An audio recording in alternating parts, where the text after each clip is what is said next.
अपने आप को 3 अल्फाज में बयान करें। अगर इस सवाल का जवाब मैंने अपने हक़ में दिया तो लोग कहेंगे कि भाई अपनी ख़ुद परस्ती में लगा है, और अगर अपने ख़िलाफ़ आप तवक्को कर रहे हैं बोलूँ वो तो होगा नहीं। तो बेहतर है कि देखने वाले लोग हैं या आप लोग, वो किसी के बारे में वो सिफ़ात बताइए जिससे आप समझते हैं कि मेरी किरदार की या मेरी ज़िंदगी की निशानदेही होती है। इलेक्ट्रिकल इंजीनियर से कारोबार और वहाँ से टीवी पर मेज़बानी का सफ़र कैसा रहा? तालीम का मतलब ये होता है कि आप अपना इर्तका करते रहें, अपने आप को इवॉल्व करते रहें, तब्दील करते रहें। जैसे जैसे वक्त और कुदरत आपके सामने मौक़े पेश करें, आप उनको उठाएं, उनको लें, उनसे सीखें और अपने आप को तब्दील करें। इलेक्ट्रिकल इंजीनियरिंग मैंने जब पढ़ी तो सन 85-86 की बात है। आज अगर आप ये समझते हैं कि जिस माहौल मुआशरे में रह रहा हूँ इलेक्ट्रिकल इंजीनियरिंग की कोई डिमांड है या कोई तरक्की है उसमें या कोई मुस्तक़बिल है, तो मैं नहीं समझता हूँ कि मेरे लिए वहाँ था नंबर 1। और उसके साथ साथ मतलब मेरा कतन यही नहीं कि जो डॉक्टर हैं या इंजीनियर हैं, लॉयर्स ने सारी ज़िंदगी एक पेशे में काम किया, उन्होंने कोई गलती की, वो पेशा उनको सूट करता करें, लेकिन उसके अलावा अपनी ज़िंदगी में हर पहलू को उजागर करना है। आपने जितनी ज़िंदगी की रानाइयाँ हैं, जो खूबसूरतियाँ हैं, उन सबको आपने अपनी शख्सियत में शामिल करना है। और अगर कोई मुस्तक़बिल में नई चीज़ आती है तो उसको करेंगे। ऐसा नहीं है कि एक ही चीज़ के पीछे पड़ जाए, चाहे वो चले या ना चले। अगर चलती है तो बहुत खूब, अगर नहीं चलती तो ज़िंदगी में तब्दीली आती रहती है। और मेरी ज़िंदगी में जैसे जैसे नए मौक़े, नए हालात, नई अपॉर्चुनिटीज़ आई, मैं उनको लेता गया, बदलता गया, और इंशाल्लाह आगे भी अगर कोई नया मौका, कोई ऐसी बात आई जो मैं सीख के बेहतर कर सकता हूँ तो ज़रूर करूँगा। लोग कहते हैं आपकी शक्ल मिस्टर बीन से बहुत मिलती है, क्या आप उनकी तरह मज़ाहिया भी हैं?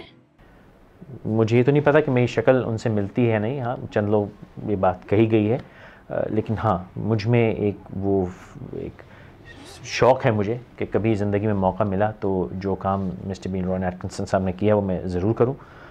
मैं समझता हूँ एक इंतहाई ज़हीन वो फ़नकार हैं, और जो वो मिस्टर बीन का कैरेक्टर उन्होंने क्रिएट किया, जो काम किया, बड़ा ज़बरदस्त काम किया। शायद मैं कभी ऐसी कोई चीज़ कर सकूं, और अगर लोग ऐसा समझते हैं कि मेरी उनसे शक्ल मुशाबिहत है तो मैं अपने आप को खुशनसीब समझूंगा। ये भी कहा जाता है कि आप बहुत अना पसंद हैं। जहाँ तक अना का ताल्लुक़ है, मैं नहीं समझता मेरी कोई अना है।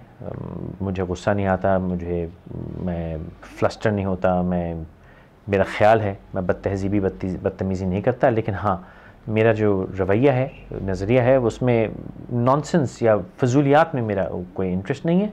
मैं ज़ाती ज़िंदगी में हंसता भी हूँ, बोलता भी हूँ, मस्ती भी करता हूँ, सब अपनी जगह मौजूद है।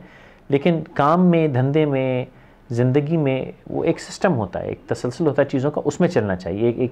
एक निज़ाम है, उसमें चलना चाहिए। निज़ाम से बाहर मुझे आना पसंद नहीं है। मैं गाड़ी लकीर की सीध में चलाता हूँ, हर काम कोशिश करता हूँ कि वक्त पे करूँ, जितना मेरे बस में है मैं निज़ाम के अंदर चलता हूँ। जो लोग निज़ाम तोड़ते हैं या निज़ाम से बाहर आते हैं उनसे मुझे कोफ्त होती है, मुझे बड़ी घबराहट होती है। और हाँ, मैं ये बता देने में बिल्कुल आर महसूस नहीं करता और हिचकिचाता नहीं हूँ, और खुले लफ्ज़ों में शिकायत किए देता हूँ अगर कोई निज़ाम को तोड़े। ज़ाती तौर पे मुझे कोई कुछ कहे, मुझे उससे कोई ख़ास फ़र्क नहीं पड़ता। मेरी ऐसे कोई अना के ऊपर मेरे झगड़े, लड़ाई, या मुझे सही से नहीं पूछा गया तो मेरी बेइज्जती हो गई, ऐसा मुझे कोई इशू नहीं है। आप हर वक्त एक ही रंग के कपड़े क्यों पहनते हैं? बहुत अरसे पहले, सन 82-83 की बात है शायद, एक फ़िल्म आई थी द फ्लाई के नाम से, और उसमें एक सीन है जब उस जो हीरो है उसकी गर्लफ्रेंड या उनकी दोस्त थी, उनके अपार्टमेंट में जाती हैं, उसका क्लोजेट खोल के देखती हैं तो बिल्कुल एक जैसे कई कपड़े लटक रहे थे, आइडेंटिकल 100%। तो मुझे क्या है, तो कहते हैं कि सुबह सुबह ये नहीं सोचना पड़ता, वक्त नहीं ज़ाया करना पड़ता कि आज क्या कपड़े पहनेंगे, रोज़ उठाया एक पहन लिया, ज़िंदगी बड़ी आसान रहती है। तो मुझे उसमें मज़ा आया, वो बात इंस्पायर्ड मी।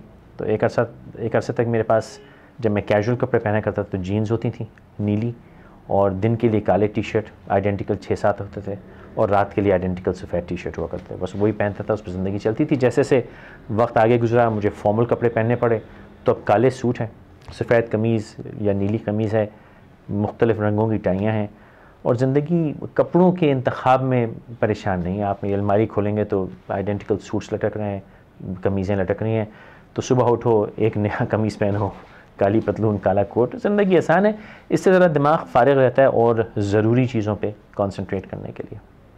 आप कैसे बॉस हैं? मैं तो यही कहूँगा कि मैं बड़ा अजीम तरीन बॉस हूँ, मुझसे बेहतर बॉस इस ज़िंदगी में नहीं हो सकता। लेकिन मुझे यकीन है कि वो लोग जो मेरे साथ काम करते हैं उनमें से बहुत से मुझसे नफ़रत भी करते होंगे, लेकिन बहुत से ऐसे हैं जो शदीद मोहब्बत करते हैं। और वो मजाकन कह रहा हूँ कि जो मोहब्बत करते हैं यकीनन समझदार हैं, जो नफ़रत करते हैं वो भी समझ ही जाएंगे इंशाअल्लाह ताला। जिंदगी आपके लिए क्या मायने रखती है? ये एक बहुत रिवायती सवाल है, उसके बहुत से रिवायती जवाब हैं, लेकिन फिर भी मैं कोशिश करूँगा इसका जवाब दे सकूँ। ज़िंदगी मैं समझता हूँ एक तोहफ़ा है। कुदरत का तोहफ़ा क्या है या वालिदैन का तोहफ़ा क्या है? क्योंकि हम में से कोई भी अपनी मर्ज़ी से तो पैदा हुआ नहीं। हमारे वालिदैन ने फ़ैसला किया कि बच्चे होने चाहिए, सो हुए, चलिए आ गए हम जिस किसी भी वजह से। लेकिन अब अगर हम ये समझते हैं कि हमारी ज़िंदगी का वाहिद मकसद ये है कि वालिदैन का बुढ़ापे का सहारा बनना है, या हमने और बच्चे पैदा कर देने और उनको तालीम दे देनी, बस यही से, तो ये नहीं हो सकता। कुदरत को ओवर पॉपुलेशन की ज़रूरत नहीं है इस दुनिया में। हमारी अगर हम इस दुनिया को कुछ दे नहीं रहे तो उसे हमारी कोई ज़रूरत नहीं है। अगर हम सिर्फ अपनी खुशी के लिए, अपने स्वाद के लिए बच्चे पैदा करके उनको पढ़ा लिखा के खुश होते हैं उनको देख के, माज़रत के साथ मैं किसी की दिल आज़ारी नहीं चाहता हूँ, लेकिन मेरा ज़ाती मौक़िफ़ ये है कि ज़िंदगी इससे बढ़ के खुश होनी चाहिए। ज़िंदगी में आपको कुछ ऐसा करना चाहिए कि जिस तरह आपने दुनिया को पाया, ये भी रवायती जवाब है कि जिस तरह आपने दुनिया को पाया उससे बेहतर तो छोड़ के जाइए, कुछ तो करके जाएं। अगर ग्लोबल सेंस में नहीं कर सकते, अगर आप नेशनल सेंस में नहीं कर सकते, तो कम से कम उस छोटे से इलाके में, उस जगह जहाँ आप रहते हैं, जहाँ आपकी अपनी ज़िंदगी गुजर रही है, उसके लिए कुछ तो कीजिए कि लगे कि हाँ मैंने ज़िंदगी में कुछ किया। तो एक बड़ा गोल, एक बड़ा पर्पस, एक बड़ा मकसद ज़िंदगी में ज़रूर सामने रखिए।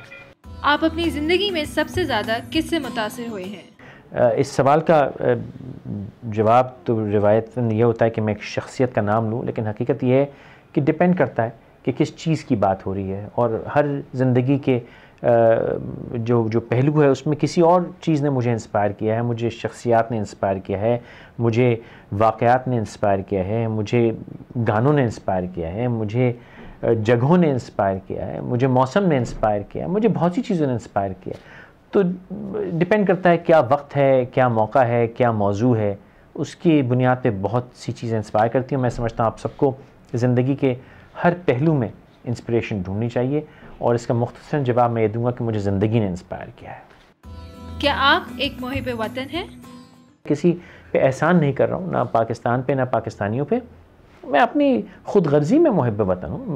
मैं समझता हूँ कि पाकिस्तान की जो मुश्किलात हैं, जो मसाइल हैं, और जो इस वक्त तारीख़ में पाकिस्तान जिस दौर से गुज़र रहा है, बहुत मुश्किलात हैं, लेकिन इन मुश्किलात में ही तो मुझ जैसे एक पाकिस्तानी के लिए अपॉर्चुनिटी है, मेरे लिए एक मौका है कि मैं कुछ कर सकूं, मैं अपनी ज़िंदगी को बामकसद बना सकूं, किसी काम आ सकूं। तो बिल्कुल ज़ाती मफाद में, ख़ुद गर्ज़ी में मैं बहुत पेट्रियाटिक हूँ, क्योंकि यहीं से मुझको अल्लाह ताला ने, इस कौम ने, इस मुल्क ने इज़्ज़त दी है, इस लायक किया है कि आप मेरा इंटरव्यू कर रहे हैं। और मैं समझता हूँ कि यहीं मेरे मुस्तक़बिल में मेरे लिए बहुत कुछ है। तो क्यों ना फिर मैं सर धड़ की बाजी लगाऊँ कि पाकिस्तान को मुझसे और मुझे पाकिस्तान से बहुत कुछ मिले। और जहाँ तक इस झंडे का ताल्लुक़ है, कई लोग सवाल करते हैं, लोग समझते हैं ड्रामा है, तो फिर वो मौलवी जो सर पे टोपी पहनता है या पगड़ी पहनता है, या वो वकील जो अपना कपड़ा पहनता है, या जो सियासतदान सदरी पहन के सियासतदान लगने लगता है, उन सबसे भी सवाल कीजिए कि भाई वो ऐसा क्यों करते हैं?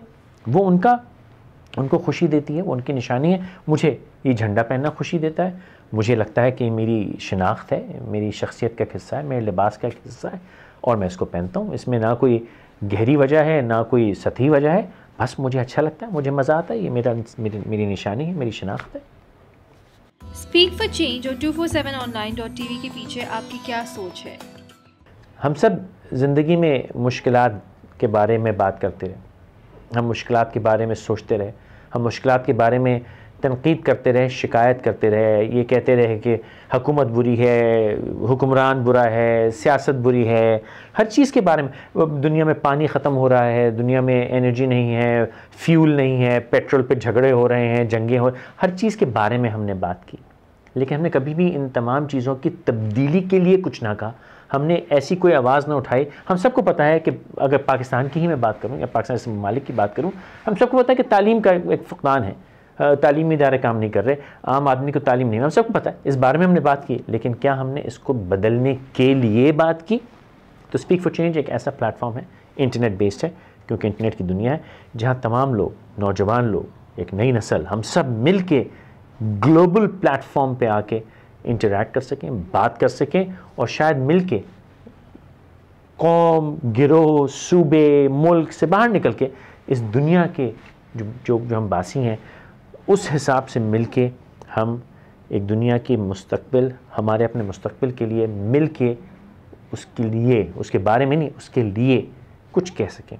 और यही स्पीक फॉर चेंज है। वीडियो आने वाले वक्तों का मीडियम है, और वीडियो जो 247online.tv है वो speakforchange.org का ही एक्सटेंशन है, क्योंकि हर किसी के पास अब कैमरा है, वीडियो कैमरे हैं, हर किसी के पास जैसे जैसे टेलीफोन पेनिट्रेशन बढ़ रही है, वीडियो पेनिट्रेशन बढ़ रही है, और लिखना पढ़ना बहुत से लोगों को ख़ासतौर पे पाकिस्तान जैसे ममालिक में नहीं आता, वहाँ वीडियो बड़ी करामत चीज़ है।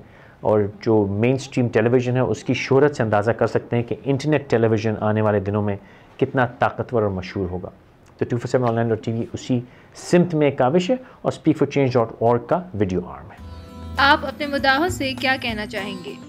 अगर मेरे कोई मद्दाह हैं तो उनके लिए मैं क्या कहूँगा, मैंने उनको क्या कहना है, मैं बल्कि ये चाहूँगा कि वो मुझे बताएं कि मुझसे वो क्या चाहते हैं। अगर जैसा आपने कहा कि अगर कोई मद्दाह है तो वो बताएं मुझसे क्या चाहते हैं, क्या सुनना कहना चाहते हैं। इतना मैं ज़रूर कहूँगा कि गुस्से में, इंतशार में, लड़ाई झगड़े में, अना में, इसमें अपनी ज़िंदगी ज़ाया ना करें।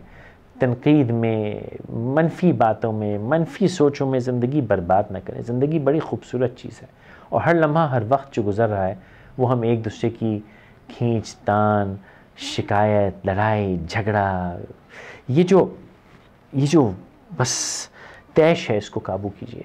मनफी बातों को छोड़िए, फोकस कीजिए, काम कीजिए, आगे बढ़िए, माजी को लेके पीटते ना रहें। जो हुआ सो हुआ भैया, छोड़ो, आज हम हैं अल्हम्दुलिल्लाह, आगे की बात करो कि क्या करना है, और हंसते बोलते करो। ज़िंदगी हंसते बोलते चली जाए, गुजर जाए, ये अच्छी है।